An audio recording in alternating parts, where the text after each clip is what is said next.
사랑하는 여러분, 오늘 하루 어떠셨나요? 몸과 마음이 힘드신 분이 있으시다면 잠시 쉼의 시간을 가졌으면 합니다. 하루를 사는 동안 우리가 스트레스를 받게 되죠. 먼저 스트레스란 단어를 살펴보면 이 스트레스란 말은 19세기 물리학 영역에서 사용된 단어로 팽팽히 조인다 라는 뜻의 스트링거라는 라틴어에서 기원하였다고 하네요. 의학 영역에서는 20세기에 이르러 사용이 되었는데요. 정신적, 육체적 균형과 안정을 깨트리려고 하는 자극에 대하여 자신이 있던 안전한 상태를 유지하기 위해 변화에 저항하는 반응이라고 정의를 합니다. 조금 더 구체적으로 살펴보면 스트레스는 경보 반응 알람을 울리는 것처럼 우리에게 가르쳐 줍니다. 그러면 그 경보의 두 번째입니다. 대응, 저항하는 것입니다. 어떤 문제를 대응하고 그 문제가 나에게 오지 않도록 레지스턴스, 저항하는 것입니다. 그리고 계속적인 문제와 그 문제를 저항하기 위한 긴장, 이렇게 경보와 저항이 지속이 될 때 세 번째입니다. 탈진 반응입니다. 지속된 스트레스는 마지막 단계인 탈진 반응에 빠지게 되면서 신체적, 정신적 질병으로 발전할 수 있게 된다고 하네요. 모든 병이 스트레스로부터 온다는 말이 있는 것처럼 스트레스를 건강한 방식으로 풀지 않으면 안 됩니다. 스트레스를 받는 요인은 참 많습니다. 사람들과의 관계로부터 받는 스트레스로부터 시작하여 질병, 물질, 환경, 여러 요인이 있습니다. 우리가 사는 세상은 사단이 공중 권세를 잡고 있고 불완전한 사람들이 모여서 사는 세상이기 때문에 완전하지 않기 때문에 문제가 많이 있지요. 억울한 일, 황당한 일, 예상치 못한 일들도 있습니다. 물론 기분 좋게 행복한 일도 있습니다. 그러나 항상 행복하고 좋지만은 않습니다. 아픔과 고통이 있습니다. 이런 아픔과 고통은 연약한 인간들에게는 큰 스트레스가 되며 그 스트레스를 잘 이기고 풀어가면은 좋지만 그렇지 못하고 마음의 짐이 되어 살아가야 할 때도 있지요. 그러면 몸도 아프고 삶의 질이 떨어지게 될 것입니다. 그렇다면 스트레스를 푸는 방법에는 어떤 것들이 있을까요? 건강하게 스트레스를 푸는 자기만의 방식이 있어야 하겠습니다. 박한평 작가의 감정 기복이 심한 편입니다 라는 책의 내용 중에 안 좋은 기분을 바꿀 수 있는 사소한 행동 4가지가 있다고 하네요. 읽어드리도록 하겠습니다. 첫 번째는 짧은 독서. 6분 내지 10분의 독서만으로 사람의 스트레스가 68%가 감소하는 연구 결과가 있습니다. 책을 읽는 몰입을 통해 그동안 쌓인 스트레스에서 잠시 벗어나는 것입니다. 두 번째는 음악 감상입니다. 진심으로 음악 감상을 해본 적이 있는가? 단순히 지루함에서 벗어나기 위한 음악 감상이 아닌 음과 가사에 집중하며 음악을 들으면 한결 편안한 상태를 유지할 수 있다. 좋아하는 음악이 있다면 5곡 정도만 들어보자.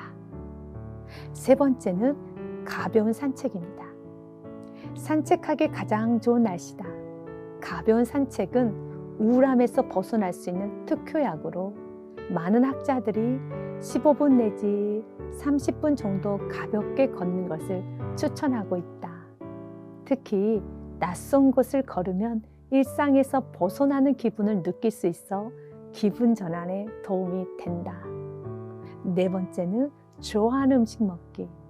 내가 좋아하는 음식, 그동안 먹고 싶었던 음식, 커피, 차 등 식욕을 증진시킬 수 있는 식사를 하는 것도 스트레스를 해소하는 데 많은 도움이 된다.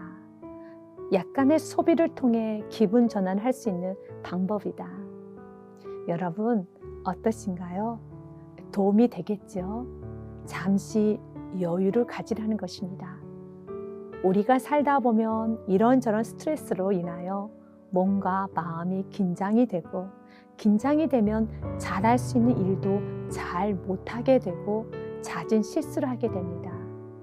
실수하면 그에 따른 책임을 져야 하고 이로 인해 또다시 스트레스를 받게 되죠. 그렇기 때문에 마음에 여유가 없고 긴장하고 있다면 잠시 다 내려놓고 독서를 하거나 음악을 듣고 산책을 하며 맛있는 음식을 먹는 것도 좋은 방법이죠. 그리스도인들에게 있어서 이 방법이 세상 사람들과는 조금은 다름이 있다면 신앙의 서적을 읽고 찬양을 듣고 주님과 조용히 묵상하는 시간, 기도의 시간을 가지며 산책하면서 하나님과 드런드런 이야기하는 여유 있는 시간을 보내는 것이죠. 사랑하는 여러분, 하나님은 우리가 이 땅에서 삶을 즐기며 누리기를 원합니다. 각박한 세상 속에서 바쁘게 움직여야 하고 여유 없는 생활을 하게 되지만 사도 바울은 감옥이라는 매우 부족하고 안락하지 않는 환경에서도 기쁨과 감사를 잃어버리지 않고 오히려 이렇게 권면하죠. 기뻐하세요, 감사하세요 라고 권면했던 것처럼 우리도 환경과 상관없이 기쁨과 감사, 평안을 놓쳐서는 안 됩니다. 환경이 문제가 아니라 나는 지금 주님과 교제하고 있는가? 이 질문에 답을 할 수 있다면 그 어디나 천국을 누릴 수 있을 것입니다. 여러분의 삶을 마음껏 응원하며 축복합니다. 기도하겠습니다. 사랑의 하나님, 긴장 속에서 살아갈 때가 많이 있습니다. 두통, 소화불량, 변비, 어깨 결림, 만성적 피곤함 등 이런저런 육신적인 질병이 있습니다. 삶의 짐이 무겁고 힘이 듭니다. 항상 기뻐하고 범사에 감사하며 쉬지 않고 기도하는 삶을 살아야 하지만 환경에 눌리고 나 자신에게 눌리고 그렇습니다. 주님, 연약한 나를 일으켜 주옵소서. 나 자신 안으로 들어가서 웅크려 있는 것이 아니라 나오겠습니다. 하나님이 사랑하시는 나 자신을 사랑하겠습니다. 그리고 나의 영혼의 쉼을 주겠습니다. 말씀도 읽고 묵상하고 조용히 찬양도 들으며 주님과 묵상의 시간을 갖겠습니다. 사람들이 이렇게 힘든데 여유를 부린다 할 수 있지만 이런저런 말에 귀를 닫고 주님 안으로 들어가겠습니다. 그리고 조용히 주님께 위로받고 힘을 얻어 다시 달려가겠습니다. 오늘 이 밤에 주님, 나의 영혼육을 만져 주옵소서. 주님, 사랑합니다. 감사드리며 예수 그리스도 이름으로 기도합니다.